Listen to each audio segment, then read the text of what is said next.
Father Vincent Ferrer Spain దేశం బార్సిలోనాలో పుట్టారు. 1920 సంవత్సరంలో స్పెయిన్లో పుట్టిన ఫాదర్ విన్సెంట్ ఫెర్రర్ ఒక స్వచ్ఛంద సంస్థ కార్యక్రమాల్లో భాగంగా తొలుత మహారాష్ట్రకు వచ్చారు. ఆ తర్వాత 1969వ సంవత్సరంలో అనంతపురం జిల్లాకి ఫాదర్ విన్సెంట్ ఫెర్రర్ వచ్చారు. ఆయన వచ్చిన తర్వాత రూరల్ డెవలప్మెంట్ ట్రస్ట్ అని ఆర్డిటి అని ఒక ట్రస్టును స్థాపించారు. ఆ ట్రస్ట్ ఈ రోజుకి దాదాపు 50 సంవత్సరాల పాటు అనంతపురం జిల్లాలో చాలా రకాల సేవలు అందిస్తుంది. ప్రస్తుతం మనం ఫాదర్ విన్సెంట్ ఫెర్రర్ గారు 2009వ సంవత్సరంలో చనిపోయారు. ఆయన సమాధి దగ్గర ఉన్నాం. ఫెర్రర్ గారు చేసిన సేవలు అనంతపురం జిల్లానే కాదు, దాదాపు ఆంధ్రప్రదేశ్ రాష్ట్రంలో చాలా ప్రాంతాల్లో చాలా వెనుకబడి వర్గాలకు కానీ ఎన్నో గృహాలు కట్టించారు, ఎన్నో హాస్పిటల్ స్థాపించారు, రకరకాల సేవలు అందించారు. వెనుకబడి వర్గాలకే కాదు, అనంతపురం జిల్లా అభివృద్ధిలో విన్సెంట్ ఫెర్రర్ గారిది చెరగని ముద్ర వేశారు. అలాంటి ఆర్డిటి సంస్థ నేడు ఎఫ్సిఆర్ఐ రూపంలో సంస్థ మనుగడకే ప్రమాదంలో పడింది. అందుకే సేవ్ ఆర్డిటి అనే నినాదం అందరూ ప్రజలు కానీ లేకపోతే రాజకీయ నాయకులు అందరూ నినదిస్తున్నారు సేవ్ ఆర్డిటి అని. ఆర్డిటి సంస్థ ఏం చేసింది అనంతపురం జిల్లాకి అనే మనం రకరకాల స్టోరీలు అందిస్తున్నాం. అందులో భాగంగా ప్రస్తుతం బత్తలపల్లి హాస్పిటల్కి వచ్చాము. అందులో ఫెర్రర్ గారి సమాధి దగ్గర నుంచి మీకు బత్తలపల్లి హాస్పిటల్లో ఏమేమి సేవలు అందిస్తారు వీటన్నిటి గురించి మీకు ఎక్స్ప్లెయిన్ చేయబోతున్నా.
ప్రస్తుతం మనం సత్యసాయి జిల్లా బత్తలపల్లిలో ఉన్న ఆర్డిటి ఆసుపత్రిలో ఉన్నాం.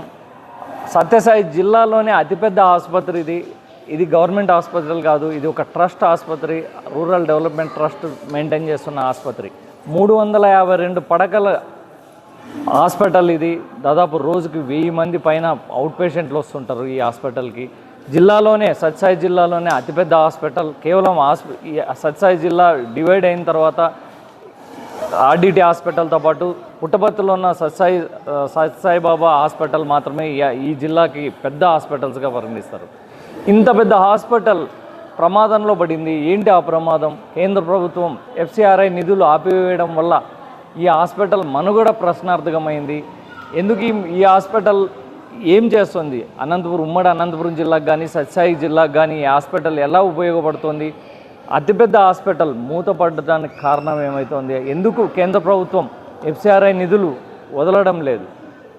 సేవ్ ఆర్డిటి అని జిల్లా మొత్తం అందరూ ప్రజా సంఘాలు కావచ్చు, ఆర్డిటి నుంచి లబ్ధి పొందిన లబ్ధిదారులు కావచ్చు, రాజకీయ నాయకులు కావచ్చు, అందరూ సేవ్ ఆర్డిటి అంటున్నారు.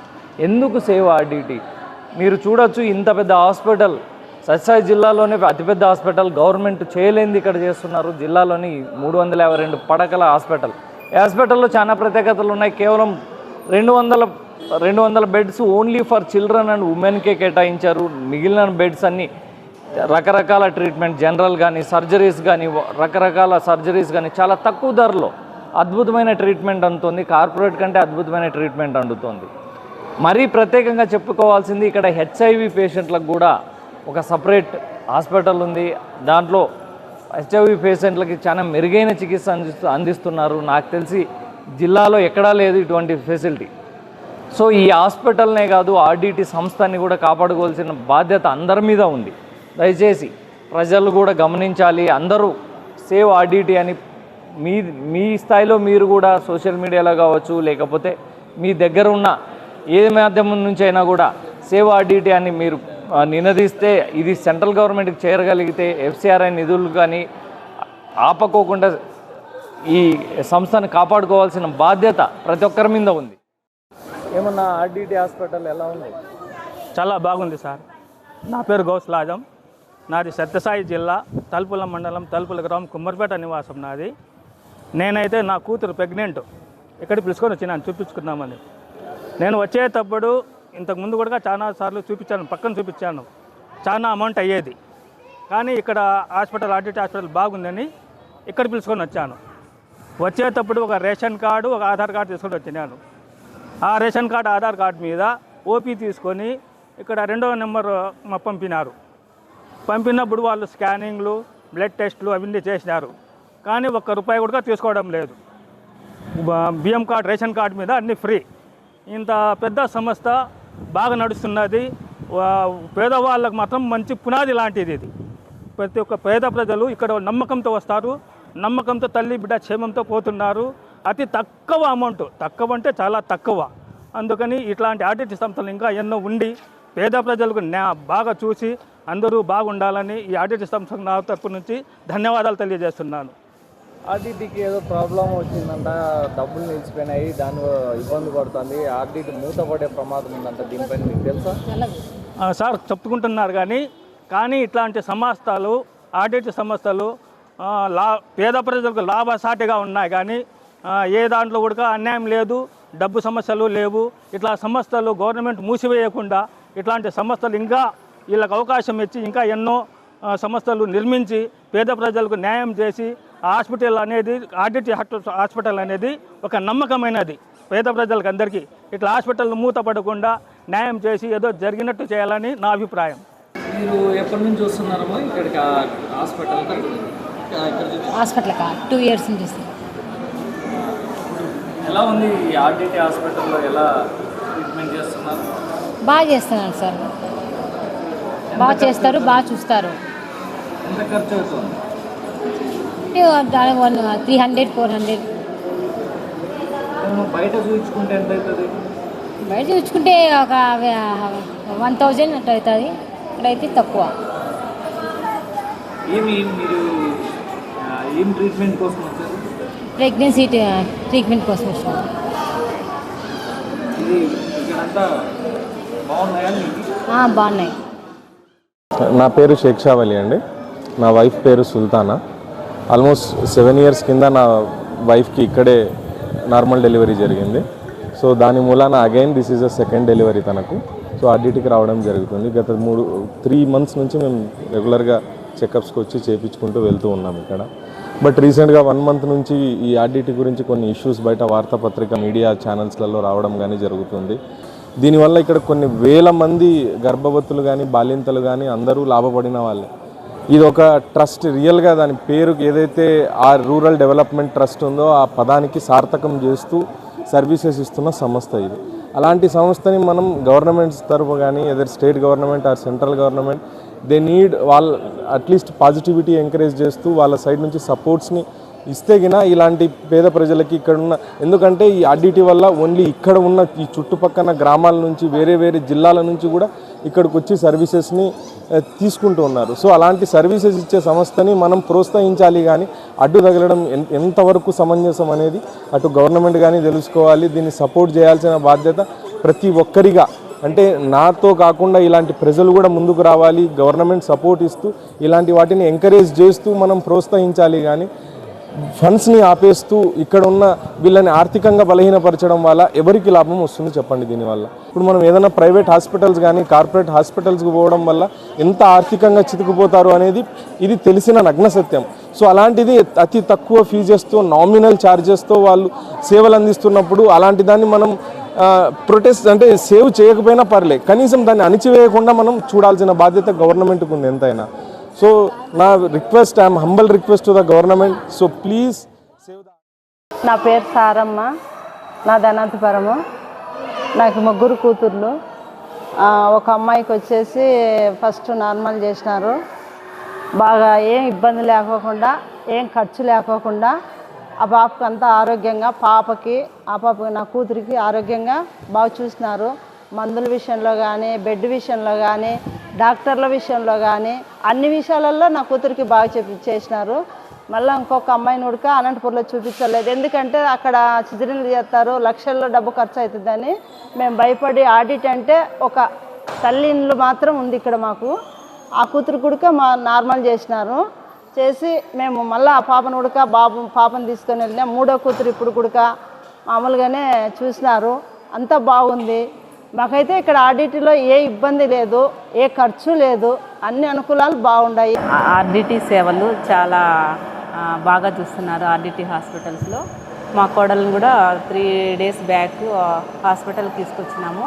బాగా డెలివరీ చేసినారు, పాప కూడా బాగుంది, బాగా చూస్తున్నారు. ఇక్కడ డాక్టర్స్ కానీ నర్సెస్ కానీ చాలా బాగా సేవ చేస్తున్నారు, చాలా బాగా చూస్తున్నారు. ఇలాంటి సంస్థని మనము సేవ్ చేసుకోవాలా. పిల్లల్ని చిన్నపిల్లల వార్డులు ప్రత్యేకంగా చాలా బాగా చూస్తున్నారు. నర్సింగ్ సర్వీస్ కూడా చాలా బాగుంది, డాక్టర్లు కూడా చాలా బాగా చూస్తున్నారు. కాబట్టి మనం ఆర్డిటీని మనం కాపాడుకోవాలి.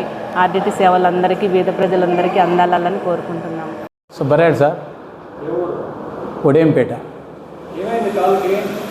సార్. ఏదో పొలంలో ముళ్ళిరిగి షుగర్ ఉండి తీసేసినారు సార్. ఇక్కడ మన ఆర్టీటీలోకి వచ్చి అక్కడే కాలు వేయించుకొని వాళ్ళే మాకు సాయం చేయగలిగినారు సార్. ఇది మేము పొలంలో పండించుకునే వాళ్ళని, కౌలు రైతులు. అటు ఇటు దాంట్లో కాలు వేసుకొని సార్ మేము రుణబడిగా ఆయనకి మాకు సాయం చేసినారు. మేము మా పిల్లలు ఆయనే సాయం చేసినాడు. అటు ఇటు వాళ్ళే డబ్బు ఏమి ఇవ్వకుండా వాళ్ళే మాకు సాయం చేసి రుణబడిగా ఉండారు. సార్ నాకు కాలంతో బొబ్బు వచ్చింది సార్. ఈ ఆర్టీటీ ఆసుపత్రికి వచ్చినాము. బాగా బొబ్బల గిబ్బలన్నీ బాగా ఆపరేషన్ చేసినా బాగుంది సార్. ఇనుము తగిలిండి సార్, ఇనుము తగిలింటే అది మొత్తం అంతా బొబ్బ వచ్చి ఇటు వరకు వాపు వచ్చింది సార్. ఇటు ఆర్టీటీలోకి వచ్చినాక ఇది బాగా చేసినారు సార్.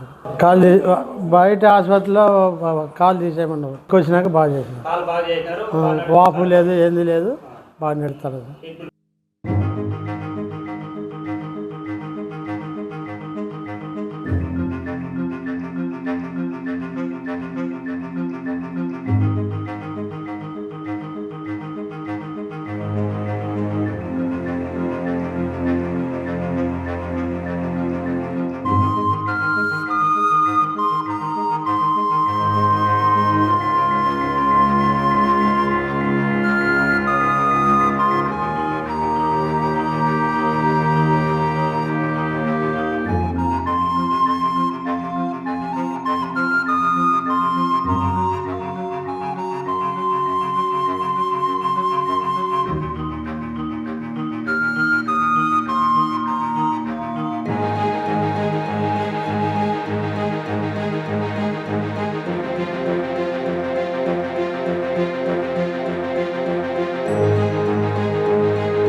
ఆర్డిటి అంటే కరోనా టైంలో ప్రతి ఒక్కరికి గుర్తుకొచ్చేది బత్తలపల్లి ఆర్డిటి హాస్పిటల్. దాదాపు 10,000 మందిని బతికించింది కరోనా టైంలో ఈ ఆర్డిటి హాస్పిటల్. 10,000 మందికి ట్రీట్మెంట్ చేసింది కరోనా 1-2 టైంలో. సంవత్సరానికి 3,95,000 మంది పేషెంట్లు ఇక్కడ ట్రీట్మెంట్ చేసుకుంటారు. ఇన్ పేషెంట్ అయితేమి, అవుట్ పేషెంట్ అయితేమి, ఏదైతేమి 3,90,000 మంది డేటా వీళ్ళు ఇక్కడ ఆర్డిటి హాస్పిటల్లో నాకు చెప్పిన డేటా ప్రకారం 3,90,000 మందికి ట్రీట్మెంట్ జరుగుతుంది ప్రతి సంవత్సరం. ఇక్కడ ఇంత పెద్ద హాస్పిటల్ని, ఇంత పెద్ద సంస్థని కాపాడుకోవాల్సిన బాధ్యత ప్రతి ఒక్కరి మీద ఉంది. ఆర్డిటికి ఖచ్చితంగా ఎఫ్సిఆర్ఐ నిధులు రావాలి. ఎఫ్సిఆర్ఐ నిధులు వస్తేనే ఖచ్చితంగా ఈ ఆర్డిటి సంస్థ కాపాడుకోగలుగుతారు. కాబట్టి ప్రజలు కూడా ప్రతి ఒక్కరూ ప్రభుత్వాల మీద, ప్రజల నాయకుల మీద ఒత్తిడి తేవాలి. ఆర్డిటిని కాపాడుకోవాలి. Save RDT.